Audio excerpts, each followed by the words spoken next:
Good afternoon.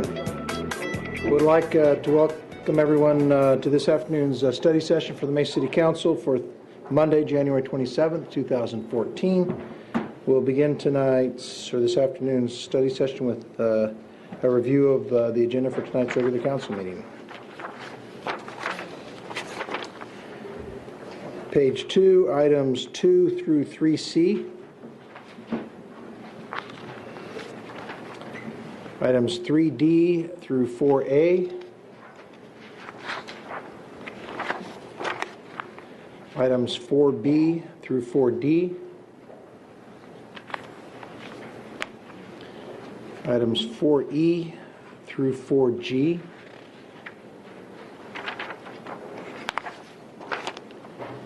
Items 4H through 4J. Items 4K through 5C.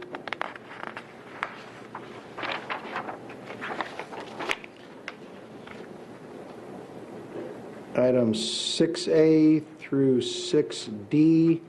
Mayor Smith? Yeah.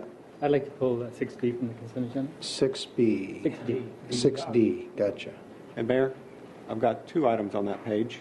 Okay, 6C you also have a request. Right, 6C, we need to pull that off. We have another step we need to complete in the process with having a resolution that needs to be accompany that, so we'll go back and do those and get those back on the agenda. Okay. John, if I believe we're continuing it to February 10th, is it? Okay. The first meeting in February, so we don't have to repost, so just the 10th, yeah. Okay, 6 Charlie is being continued to February 10th. 6 Delta, and I got a question on that. I'm sure probably the reason why Councilmember Luna is bringing it up is I got hit a lot of, it seems like from Boulder Mountain, one, Chris. A lot of inquiries, a lot of opposition. You know, this just sort of came out of the blue last second. Give us an update. Are you aware of have you heard of this this opposition before? Is it something? Are there questions that are raised that we have not covered? Mayor, I think this is some new information that's coming to us here late, as mentioned, through both yourself and maybe Councilmember Luna. Mr. Sheffield has maybe heard a little bit more of it directly, but we have drafted the language at this point based on the input we've received, and certainly if there's other ideas, we're certainly going to take a step back and look at those and do a little bit more study and bring it back, but I'll turn it over to Mr. Sheffield. Okay, so Gordon, based on what you've heard, and when I start hearing new information, I get a little nervous if we're moving ahead on something, so why don't you enlighten us as to what that means? The information that I received was based on a conversation that I had with Councilmember Luna. The understanding that we have is that there's been some folks who live in gated communities that have concerns about authorizing vacation homes, primarily because in order to get to the vacation home behind the gate in a gated community, they would have to give access codes and those kinds of things. And part of the reason they live behind the gated community has to do with knowing your neighbors. There's a certain predictability that's there, and they keep seeing people that they don't know occupying a vacation home. And well, yeah, I mean, and that's where I was confused, because from what I understand, they said it's already happening in their neighborhood. Right. And then they're in a gated community, so they have an HOA. So, and wouldn't this be precluded under, I mean, I would imagine they have CC&Rs. We would also assume the same thing, Mayor, but without seeing the CC&Rs, we couldn't confirm that. Okay, well, let me ask you this, because this is where I got a little confused. Under zoning, this is currently not an authorized use, and that's one reason you brought it to us. Yes. Even if we authorize that, that doesn't mean that trumps CC&Rs, right? Correct. Okay, so if they have CC&Rs in place in a gated community, wouldn't that still be the first line of defense on this? I guess what they could say is, well, you're operating this house inside our gated private community that is contrary to zoning, but most HOAs I've been in rely more on their association rules and their CC&Rs than they do on zoning laws, because you assume that zoning laws are just playing out on a macro scale, whereas your CC&Rs are very much defined or designed to regulate and to identify and define daily or micro type of things. I think that's correct, Mayor. I believe the city attorney can confirm that also. More of it, I think it's a desire on the part of the people who are opposing this to have zoning and the CCRs line up for the most part. And that's where we are now. But what we're saying is that this is not something that we're going out there. We're not precluding. I'm not, well, I got to ask you, as in our zoning enforcement, would we walk into a gated community and would say, take over for the CCNRs? I didn't know that that's what we normally did. No, we don't. I think when there's CCNRs in an HOA, we basically leave it up to the HOA to enforce their own CCNRs. Am I wrong on that? No, sir, you're not wrong on that. Wow, God, once today I'm not wrong. I was hoping, just give me one thing. The only time that we've responded to this situation was on a complaint basis, and typically it's the neighbors are upset because there's partying going on, there's noise that would be a police issue, if they're misbehaving in the backyard with noisy parties all night. It's really just been those very few incidents where we've had the neighbors complain when we go in. But I think you're absolutely right. It would, depending on what's in the CCNRs, typically HOAs have a much better enforcement capability because they are there all the time than we do as code compliance. We would never go out there and proactively look for vacation homes. It's Because really someone would just have been to give us the gate codes. yes. Councilman Luna, you weigh in. I'm sure you've been talking to some of these people. Yeah, I've been speaking to some of the neighbors. I think what the issue is, some of the neighbors don't feel that their CCNRs don't speak to vacation home rentals. And so as a result, they've come to the city asking for some kind of remedy. And so that's why they're bringing this issue up. Okay. Okay, but we won't provide them a remedy, but what if I'm hearing right, they think it'll make it worse? I mean, I got 2 or 3. They say there's 6 or 7, and I don't know what the real story. I haven't talked to the people but they have raised some, I think, potentially valid points. But there's already 6 or 7 houses in their community, and I'm wondering where's the HOA in this, and where's and I don't know the Boulder Mountain HOA. I don't know how it was set up or anything, so I couldn't talk to that. But it would seem like that would be, like I said, the first place to go. No, Mayor, I was only going to add, I think the comments that Councilmember Luna was receiving is that the residents do not want the city to approve this Right. use so that it remains prohibited, so they don't have to go to the Yeah. HOA. But they certainly can. If the council were to change this ordinance, they can certainly go to their HOA and ask that it be added. The conundrum that we've had is that currently they're not an allowed use, but we know that there are a number of them across the city that do this without any problem at all and without any complaints. So really, I think when we first started on this months ago, it was to address the fact that you've got a use that for the most part seems to be totally compatible with the neighborhood, and it just seemed an anomaly that the code didn't allow it, but we know what's going on, and the folks that are good about it are paying their taxes on it. Yeah, I guess I was a little caught off guard because, we first brought this up It's up to 2 years ago. That's been quite a long time. I know it was a long time ago, and we've probably talked about it at least over the last couple of years, 3, 4, 5 times, and did anyone else get any feedback from, I'd never heard anything, and then all of a sudden there was this Yeah, deluge and I of- wasn't even aware of the Boulder Mountain involvement in it. Laura Heineman has been working through this the last couple of years, and I don't believe that we've ever had any specific feedback from the Boulder Mountain community. Okay. And the one exception to that, the reason I made the interpretation back in June of this year was because of I was asked to because of a complaint that originated from Boulder Mountain. Yeah. The bottom line, just to I'm a little reiterate, confused on that. A complaint from Boulder Mountain, and so There wouldn't was- that lead you the other way? No formal interpretation had been made prior to me being asked as zoning administrator to interpret the code relative to vacation homes in single residence districts. And so in June of last year, I made an interpretation that they were a prohibited use.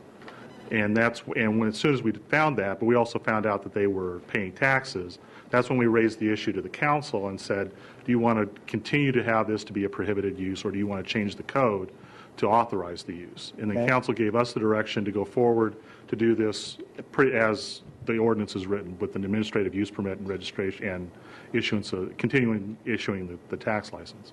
What gave rise to the request from Boulder Mountain? There had been someone who had occupied a vacation home. They were rather loud late into the evening, and there was a complaint filed because the people who were occupying the home weren't permanent residents. Okay. And the way we would deal with that currently, if somebody called in, again, if they were misbehaving in the backyard, if there were code compliance issues there, property maintenance, then code compliance could deal with it. If it was a noise issue, we would refer it over to the police department, who has responsibility for the noise ordinance under the code. And I guess the argument then is, if you have this, even though we're talking behavior, and if your neighbors were really loud in their backyard, you would have to go, I mean, that's Do the not a same zoning thing. issue, they're your neighbors. You'd Right. have to go through the noise ordinance.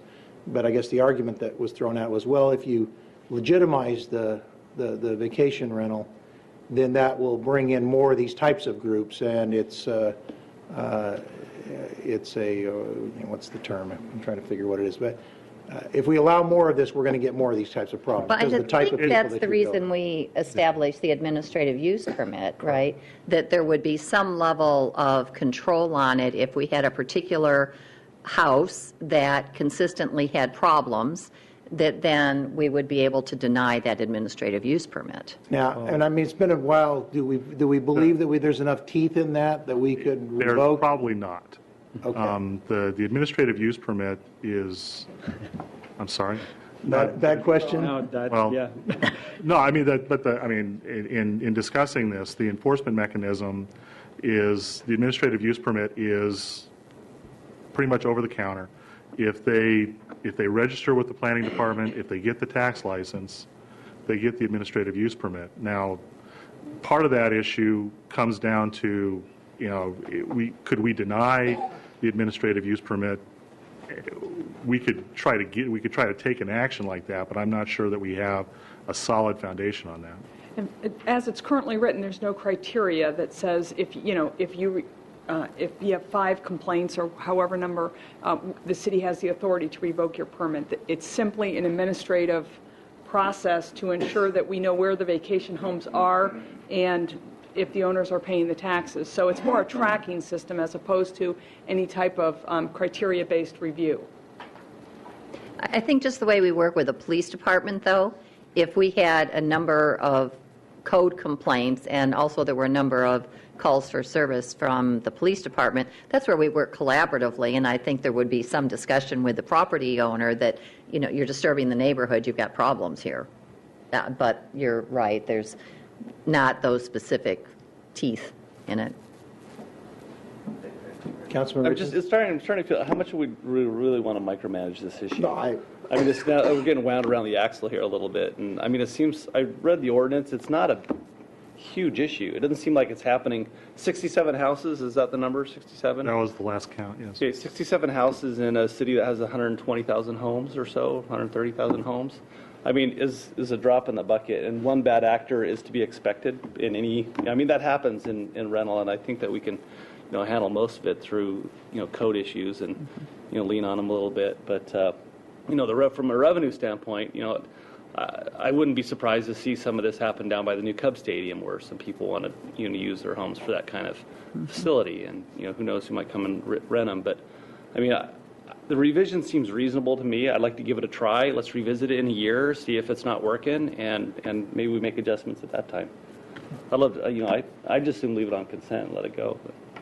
Well, I get that. I think it's off, because there are going to be people speak to it anyway, so it's probably going to be off anyway. Sure, I'd like to know the notion of putting teeth into it so that there's some kind of remedy or some kind of process. So I'd like to explore that if that's something that we can pursue. Yeah, and I don't, when the residents come up, I'd like to ask them, where's their HOA in this? Because I thought that was what the HOA did. Vice Mayor? Well, I was just going to say, over the years, District 2 is a sea of houses and neighborhoods and gated communities, and we've dealt with these issues. I was writing down roofing materials when people put on asphalt shingle roofs instead of the tile roofs. CCNRs. So as a city, we do these global or citywide ordinances and zoning and approaches, and then it's really up to the neighborhoods as these nice neighborhoods are built, and if there's a variance, trees that should have been planted that weren't, parking vehicles in the street that weren't allowed, we seem to have always allowed that to revert back to the HOA or the CCNRs if some neighborhood wanted to follow up and enforce that. I don't know if we want to get mired down just watching over these last 6 years. It's a place you don't want to go as a city and a big government organization. So I'm with the Councilmember Richens of continuing this administratively. I think you can, as the administrative hearing officer, you can spot these situations and be able to control them and do the right thing. I think that this is a good way to go. Okay, well, I guess we'll hear from the neighbors tonight. Okay, thank you. Thank you.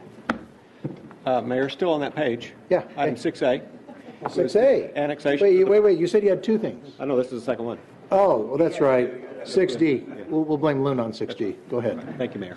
Appreciate that. This is the item we had on your agenda the last meeting with this annexation and the rezonings of Adobe Meadows there at Signal Butte and Adobe. We had some questions, had a neighbor at the hearing talk about the issue of the street to the west and the dirt road. We do have a map that I will go to so we can talk about those right-of-ways.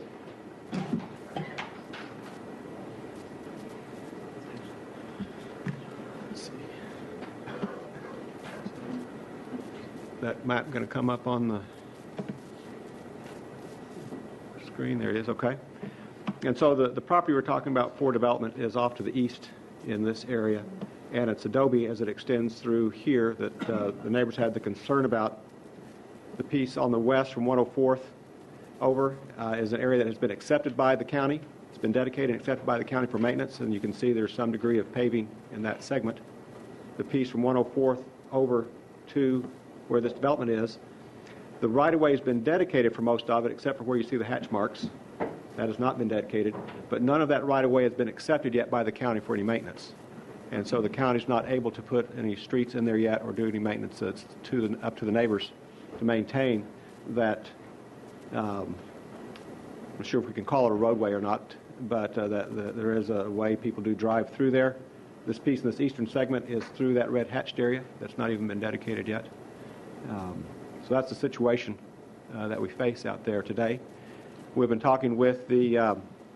let me ask you, if it's been dedicated but not accepted, who's the legal owner of it? I guess that's a good question. This is a new concept we learned from the county, that you can have land dedicated, but they don't necessarily accept the responsibility for the maintenance. Well, I get accept the responsibility, but do they own it? Are they the fee title owner? That's the right way to say it, of that piece of property. That's a legal question in my mind about where that happens, but... Let's let Jim Smith come answer that I question. mean, at the end of the day, this isn't an issue we can solve. It's not our property. It's in the county, but I at least want to know. We're trying to understand how this all trying to works. understand what we're creating here. Yeah, Mayor, Council. I don't have the answer for you because I don't know how the county sort of explains this, because I guess the county would say that they aren't the owner because they don't want the obligation to maintain or the liability, but they want the ability in the future to accept when they want the roadway, to accept it at that moment and already have it pre-dedicated. The other kind of interesting anomaly is I think on the assessor's map, it's already shown as right-of-way, so it's accepted out for tax purposes. So Well, it's that's what shown. I'm asking. If it shows on the assessor's map that it's dedicated, I don't care what markup.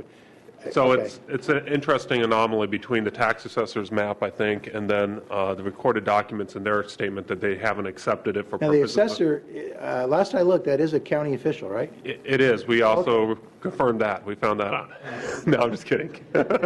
We noticed this. So what we need to do is tell these fine people that they really should contact Mr. Chukri, who is their supervisor, because he's the one that's going to solve their problem for them. Well, the county... Mayor, we've already contacted county staff and made them aware of the request here and the challenge of the new development coming in. So not that this just was presented to them, I think, last week. So they're at least aware of the situation. We're not aware of any resolution. What we've proposed to do is to facilitate or at least encourage a dialogue between the developer, the homeowners in this area, and the county. We suggested those three need to get together and see if they can come up with some kind of resolution for this. We know the developer recognizes as a challenge.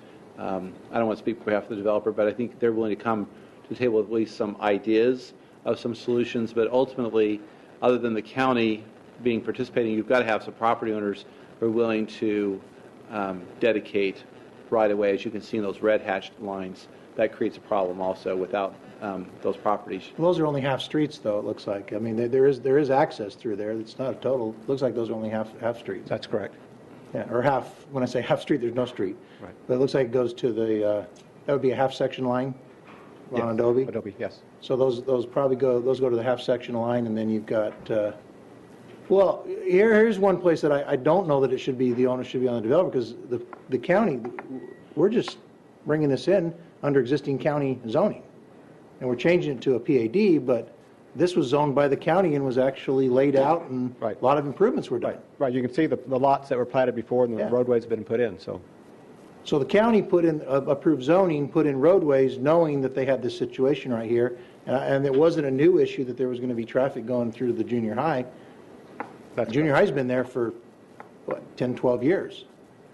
Longer, 12, 13 years. Okay? Any questions, Mr. Luna? Any? No. And Mayor, just to follow up then, so our plan with the zoning and rezoning is have those back on your February 24th agenda for introduction. So all these items then hit your March 3rd agenda, the annexation and the rezoning at that same time. So it gives the property owners and the developer that chance to look at this and see if they can come up with any ways to approach it. So we're going to share with all the parties that at least it'll be on the council agenda on that date. Yeah. So hopefully it gives them some idea of maybe a deadline to work towards coming up with some kind of agreed upon solution, possibly. If not, then the council will be able to make a decision. Or at least you'll have it'll be in front of you on the 24th to make a decision after that. I don't know how the rest of my council mates fix, but I love working with the county. They're wonderful. But I think they've put us in a situation that is their responsibility. They zoned it. They have dedicated. They don't want to accept it. You know, I don't want to say it's not our problem. We can't do anything about that, nor do I believe the developer who bought that in good faith with existing zoning should be responsible for fixing a problem which the county created, and I won't want to say unwilling at this time, will not remedy by taking responsibility for roadway which has been dedicated, but which they're unwilling. What was the word? Unwilling to accept. Accept. Even though it's titled in their name. Okay, I got it. Yeah, they just need to work through county staff and Mr. Chukri, Steve Chukri. David, it's your area. Yeah, I agree. I think we need to figure out what's the best course of action in terms of determining how we remedy the situation.